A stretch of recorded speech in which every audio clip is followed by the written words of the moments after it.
اعوذ باللہ من الشیطان اللعین الرجیم بسم اللہ الرحمن الرحیم الحمد للہ رب العالمین والصلاة والسلام علی اشرف الانبیاء والمرسلین سیدنا و نبینا و شفیع ذنوبنا و حبیب قلوبنا و طبیب نفوسنا ابی القاسم محمد وعلى اہل بیتہ الطیبین الطاہرین المعصومین ولعنة الله على أعدائهم أجمعين من يومنا هذا إلى يوم الدين أما بعد فقد قال الله سبحانه تبارك وتعالى في كتابه الكريم وهو قوله الحق بسم الله الرحمن الرحيم فبشر عبادي الذين يستمعون القول ويتبعون احسنہ عباد اللہ اوصیکم ونفسی بتقوی اللہ۔ میں مسلسل نماز جمعہ کے خطبات میں صحیفہ سجادیہ کی دعاؤں کو پیش کرتا چلا رہا ہوں، اور ادھر تسلسل میں مکارم الاخلاق نام کی دعا جو صحیفہ سجادیہ میں ترتیب سے 20ویں دعا ہے، میں اسے پیش کر رہا ہوں۔ یہ دعا چونکہ طویل ہے اس لیے اس کا سلسلہ بھی کافی دنوں سے جاری ہے۔ تقریباً ہم اس دعا کے آخری حصوں میں آ گئے ہیں، اور جہاں آج ہم پہنچے ہیں اس میں بھی اللہ تبارک و تعالیٰ کی بارگاہ سے جو ہم طلب کر رہے ہیں معصوم کی زبان سے، وہ بھی حقیقی معنوں میں ہمارے اندرونی تعمیر کے لیے ہے، اور اگر وہ ان چیزوں کی تعمیر ہو جائے تو انسان کے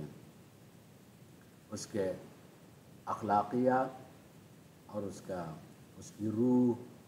اس کا ضمیر خوبی کی طرف پلٹتا ہوا دکھائی دے گا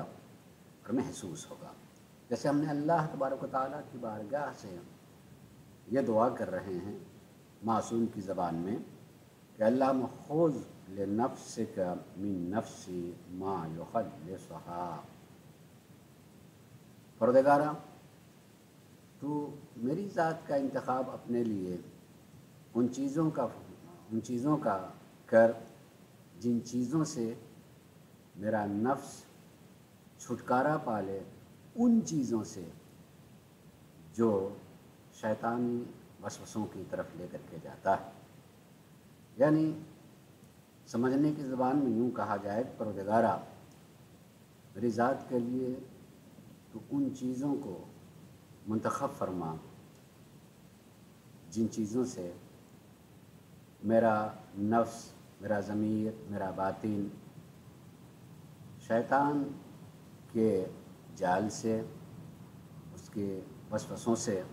محفوظ رہ سکے۔ ظاہر انسان جب شیطانی وسوسوں اور اس کے جال میں آ جاتا ہے تو وہ اندر سے بے انتہا گندا ہو جاتا ہے، اندر سے اس کی پاکی و طہارت دور ہونے لگتی ہے، اندر اس کے ضمیر پر، اس کی روح پر گناہ، خطا اور غلطیوں کے گرد و غبار پڑنا شروع ہو جاتے ہیں، اور جب انسان کا نفس اور اس کی روح گناہ، غلطیوں کے گرد و غبار میں دبتی چلی جاتی ہے تو ایسی صورت میں اچھائیاں دکھائی نہیں دیتی، خوبیوں کی طرف وہ بڑھ نہیں پاتا ہے، اور وہ پستی ہی کو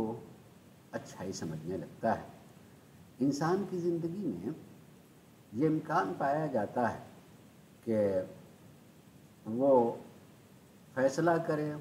اچھائی کا، خوبی کا، اور اپنے حق میں بہتری کا، یہ کامیابی کا جو حقیقی معنوں میں وہ اس کے لیے بہتری نہیں ہے، اس کے لیے اچھائی نہیں ہے، وہ اس کے لیے کامیابی نہیں ہے بلکہ ناکامیاں ہے۔ آدمی سوچ سکتا ہے کہ یہ کیسے ہو سکتا ہے کہ آدمی ناکامی کو کامیابی سمجھنے لگے، انسان جو چیز اس کے حق میں بہتر نہیں ہے وہ اس کی طرف کھنچاؤ پیدا کرے، اس معنی میں کہ وہ میرے لیے بہتر ہے، اس سے مجھے سکون ملتا ہے۔ سامنے کی چیزیں ہیں، ایسا ہوتا ہے، میں اگر نام لوں تو فوراً آپ کو سمجھ میں آ جائے گا کہ اگر آدمی ایک صحت کے لیے مضر چیز کا عادی ہو گیا ہے تو جب وہ بازار میں جائے گا اس کو خریدنے کے لیے تو اس کے پاکٹ پر لکھا ہوا ملے گا کہ یہ آپ کے پھیپھڑے کو خراب کر دے گا، یہ آپ کے قتل کا اور موت کا سبب ہے۔ لکھے ہونے کے باوجود بھی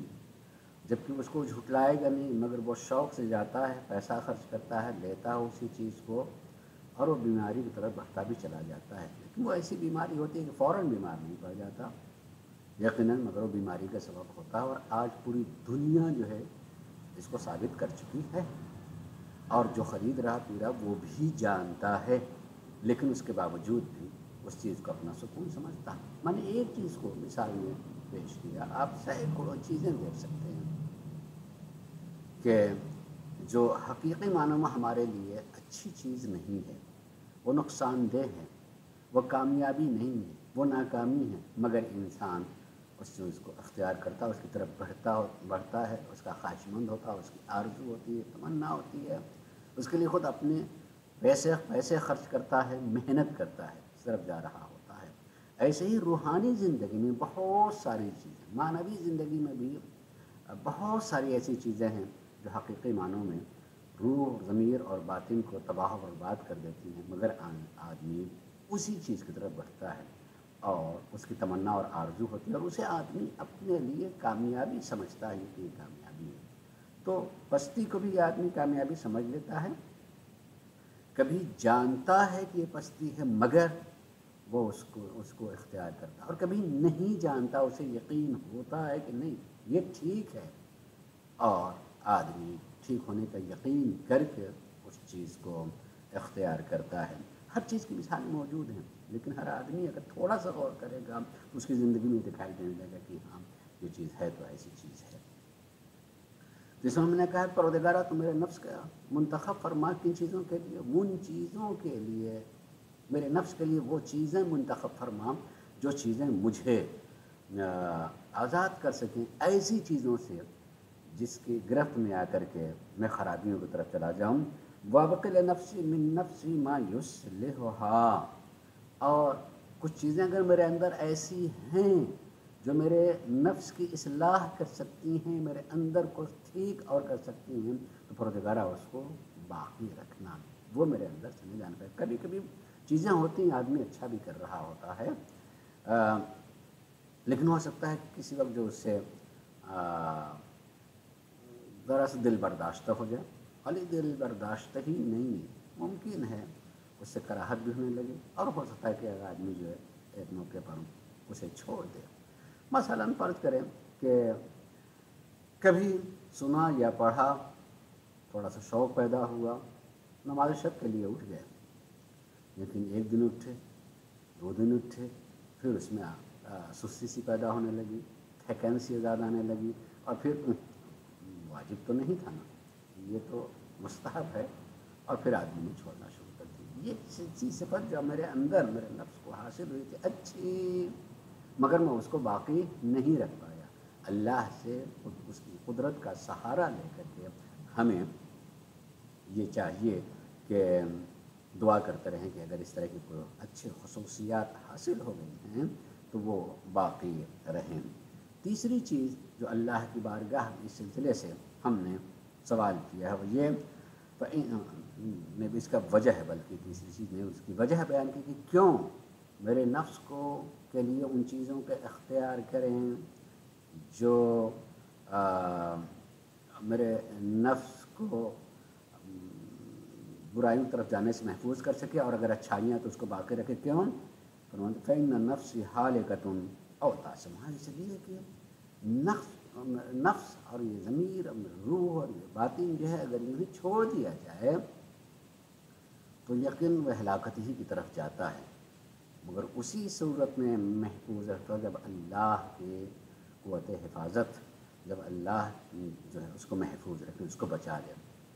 اللہ جب بچاتا ہے تو بچ جاتی، اس لیے ہمیں دعا کرتے رہنا چاہیے پروردگار عالم ہمیں ہلاکت سے بچائے، اور اگر کوئی صفت جو بلندی کی طرف لے کے جانے والی ہے ان کو اور مضبوط قوت کو اندر سے کرے، تاکہ ہم پستی سے کمال کی طرف جائیں۔ حقیقی معنوں میں انسان اپنے وجود کے اعتبار سے کمزور ہے۔ اگر اللہ تبارک و تعالیٰ سے دعا نہیں کرے گا اور اس کی قوت کا سہارا نہیں مانگے گا تو اس کی مزید کمزوریاں بڑھتی چلی جائیں گی، اور اس کمزوری کی بنیاد پر وہ اپنی ہلاکت کی طرف چلا جائے گا۔ اور وہ ہلاکت کی طرف جانے کا مطلب بالکل ایسا ہی ہے جیسے آپ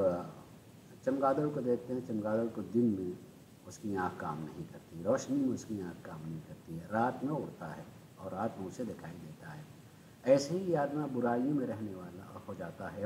اور وہ برائیوں ہی میں اس کو اچھا لگتا ہے، اور اچھائیاں جب اس سے قریب آتی ہیں تو بالکل اس سے بھاگنے لگتا ہے، اور قطعاً اس کو اچھا نہیں لگتا۔ اس دنیا میں آپ کو ڈھیروں لوگ مل جائیں گے اس طرح کے کہ جہاں کہیں اچھا ہو مثلاً کہاں مولویوں کے کام میں لگے چلے آئے، مثلاً یہ مولویوں کے کام ہے اور یہاں کتنی دیر لگے گی۔ ممکن ہے کبھی کبھی انسان جو ٹھیک آ تو گئے ہیں مگر ممکن اپنا ٹائم دیکھنے لگے، کتنا ٹائم لگے گا اس چیز کرنے کے لیے، گھبرا رہا ہوتا آدمی، اس کا نفس اس کی طرف متوجہ نہیں ہونے دے رہا ہوتا ہے، اور اس سے اس کو لذت حاصل نہیں ہوتی۔ پھر اس کے بعد ہم اللہ تبارک و تعالیٰ کی بارگاہ میں اور دعا کر رہے ہیں کہ یہ الفاظ سارے کے سارے چوتھے امام کے ہیں۔ امام فرماتے ہیں کہ کہو اللہ کی بارگاہ میں، اللہم انت عدتی ان حزنت، پروردگارہ تو ہی میری امید ہے کس وقت، اس وقت جب میں محزون ہوں، رنجور ہوں، مغموم ہو جاؤں۔ دنیا میں بہت ساری چیزوں سے انسان رنجور ہو جاتا ہے، اس کو تکلیف پہنچتی ہے، تکلیف محسوس کر رہا ہوتا ہے، میری تکلیف میں تو ہی امید ہے۔ البتہ پھر ایک مرتبہ جس بات میں کہہ چکا اسی کی روشنی میں غور کیجیے گا کہ اگر کوئی آدمی اندھیرے میں رہنے کا عادی ہو گیا، جب وہ ایک دم سے اجالے میں آئے گا تو اس کو آنکھوں کو تکلیف محسوس ہوگی روشنی سے، لیکن حقیقی معنوں میں کیا اس کو تکلیف کہا جائے گا؟ نہیں بھائی، تکلیف نہیں ہے۔ یہ آنکھوں کے لیے ضرورت تھی، مجھے اندھیرے سے نکلنے کی روشنی میں آنا چاہیے تھا۔ ہم ایک جو چیز ہماری تکلیف نہیں تھی اس کو تکلیف سمجھنے لگے اور اس سے بچنے لگے، یہ غلطی ہے۔ روشنی سے اپنی آنکھوں کو دھیرے دھیرے عادی کر کے، جب عادی کر لے گا تو پھر وہ روشنی کا عادی ہو جائے گا۔ ایسے ہی روحانی اور مذہبی دنیا میں بھی یقینی طور پر اس طرح کے اوقات آتے ہیں کہ انسان اچھا محسوس نہیں کرتا ہے، اسے تکلیف ہوتی ہے، جبکہ اگر وہ اس کی طرف متوجہ رہے تو تھوڑی دیر کے بعد یا کچھ دنوں کے بعد جو ہے پھر وہ خوبی اور اچھائی سے اچھی لگنے لگے گی۔ لم انت عدتی ان حزین، تو جب میں رنجور و مغموم ہو جاؤں، پروردگار میری امید تیری ذات ہے، تیری ذات مجھے امید ہے۔ ومنتجعی ان حرمت، اور میری پناہ گاہ ہے جب میں کسی چیز سے محروم ہو جاؤں۔ آدمی کسی چیز سے محروم ہو جاتا تو اکیلا محسوس کرنے لگتا ہے، دیکھیں صاحب لوگ مجھ سے ملتے نہیں ہیں اور کوئی میری طرف توجہ نہیں، اکیلا محسوس کرنے لگتا ہے۔ نہیں، آدمی کبھی ایسا سوچ نہیں کیا، اور حقیقی معنوں میں کبھی انسان اکیلا نہیں ہوتا ہے۔ اللہ یقین دلاتا ہے کہ میں تم سے بہت قریب ہوں۔ انسان اپنے اس عقیدے کے اعتبار سے ذرا سا بلند ہو تو کبھی وہ اپنے کو سمجھے ہی گا نہیں کہ میں اکیلا ہوں۔ دنیا کے سہارے کیا سہارا ہے، جب جو سب کا سہارا ہے وہ ہم سے قریب ہے تو اس پہ اعتبار کریں یقیناً، لیکن جلدی انسان اندر سے اپنے کو منواتا نہیں ہے۔ کیسے بھائی تو اپنے دین کی باتیں کہے چلے جا رہے ہیں بھائی، جیسے برائی آپ کسی کے لیے اچھائی بن جاتی ہے اور اس سے لذت محسوس کرنے لگتا ہے، ویسے ہی اچھائی بھی دھیرے دھیرے اس کی لذت محسوس ہوتی ہے۔ جس دن کہا جائے اسی دن ویسے بن جائے کوئی نہیں آدمی کر سکتا ہے، ذرا سا آدمی اس سلسلے اپنے متوجہ کرے اور دعا کرتا جائے۔ میں ایک بات سیکھوں کہ جب کسی کام کے لیے دنیا کا کوئی بھی کام کر رہا ہو، اگر وہ اچھا کام ہے تو ایک چیز انسان کے ذہن میں رہے کہ میں اس کو للہ انجام دے رہا ہوں، میں اللہ کی ذات کے لیے اس کو انجام دے رہا ہوں۔ اور کبھی اللہ تبارک و تعالیٰ کی ذات سے میں الگ نہیں ہوں۔ اللہ تبارک و تعالیٰ جس چیز کو وہ بہتر سمجھتا ہے اس چیز کو میں انجام دے رہا ہوں، اور اس کی خوشنودی کے لیے انجام دے رہا ہوں۔ تو انسان کسی کام کو دے کر بہت مطمئن رہے گا، جس کی خوشنودی تھی میں نے اس کے لیے انجام دیا ہے، اور وہ جب اس کی خوشنودی کے لیے انجام دیا ہے تو آدمی اپنے کام پر مطمئن رہے گا اور اس کی جزا پر یقین رہے گا۔ اسی کے بعد یہ بھی ہے کہ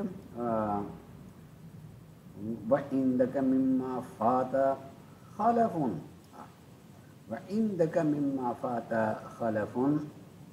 اور پروردگارا جو مجھ سے چھوٹ گیا ہے، جو رہ گیا ہے،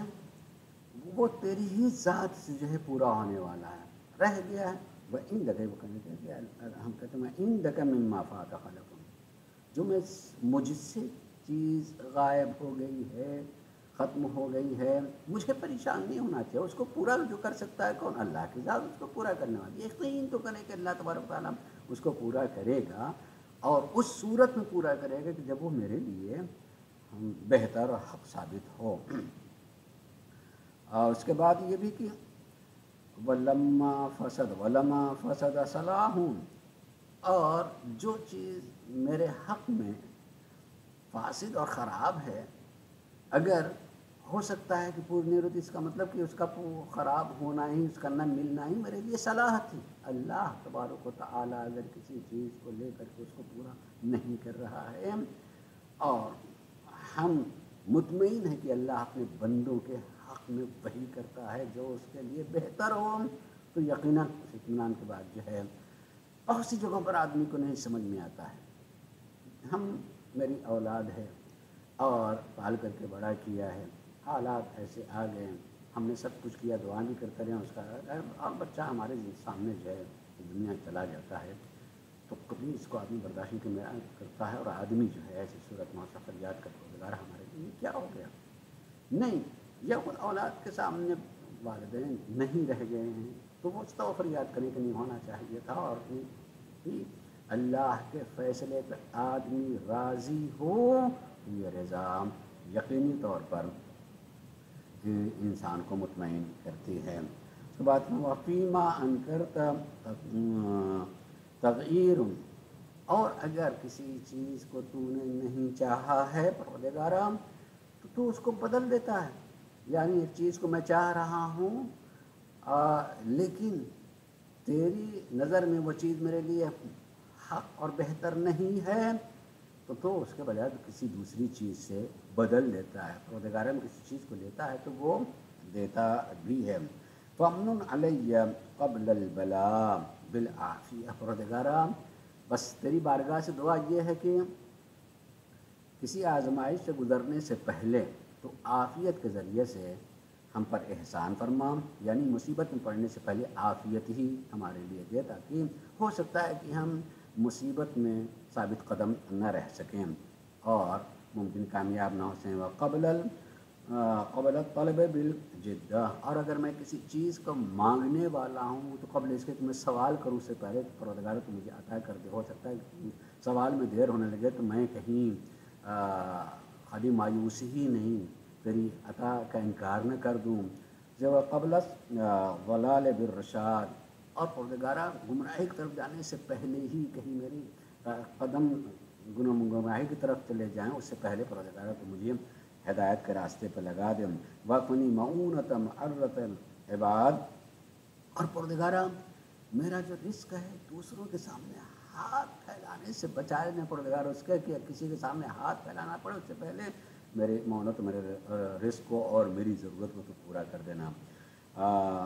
لِأَمْنَ يَوْمَ الْمَعَادِ، تاکہ قیامت کا دن ہم مطمئن رہیں۔ وَامْنَحْنِي حُسْنَ الْإِرْشَادِ، اور پروردگارا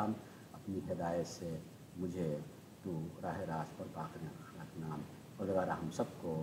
ہماری دعاؤں کو اس طرح سے قبول فرما. وآخر دعوانا الحمدللہ رب العالمین. بسم اللہ الرحمن الرحیم. العصر ان الانسان لفی خسر الا الذین آمنوا وعملوا الصالحات وتواصوا بالحق وتواصوا